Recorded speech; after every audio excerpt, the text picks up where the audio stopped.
স্বামীর ভাত যদি হেসে হেসে খাও তাহলে ছেলের ভাত খেতে হবে চোখের জল ফেলে, আর মেয়ের জামাইয়ের ভাত খেতে হবে লুকিয়ে লুকিয়ে। বাবার ভাত মহা আনন্দে। নারীর গোটা জীবনটাই অন্যের উপর নির্ভরশীল। কি দরকার ছিল নারী বানানোর? কথাটা কিন্তু তেতো হলে এটাই সত্যি। হ্যাঁ, এটাই নারীর জীবন। তো হ্যালো বন্ধুরা, তোমরা সবাই কেমন আছো? আমিও ভালো আছি। তো আজকে হচ্ছে যে লতি দিয়ে চিংড়ি মাছ দিয়ে রান্না করলাম। তো অনেকে অনেক রকমভাবে রান্না করে, তো আমি হচ্ছে যে আজকে চিংড়ি মাছ দিয়ে রান্না করছি। মানে চিংড়ি বলতে ছোট ছোট চিংড়ি, এগুলো আর কি, দেশি চিংড়ি। তো আমার থেকে অনেক মজা লাগে কচুরলতি। তো তোমরা কে কে খাও কমেন্টে জানিও।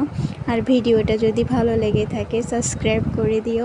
তো অনেকে হচ্ছে যে শুটকি দিয়ে রান্না করে বা কেউ শস্য বাটা দিয়ে রান্না করে, অনেক মজা লাগে খেতে। মানে কচুরলতি যেটা দিয়ে রান্না করা হয় না কেন, সব কিছুতে কিন্তু কচুরলতিটা মজা লাগে। উঠতে একটু কষ্ট হয়, তবে কিন্তু খেতে কিন্তু অনেক মজা। চিকন চিকন তো আরও। তো ধন্যবাদ সবাইকে।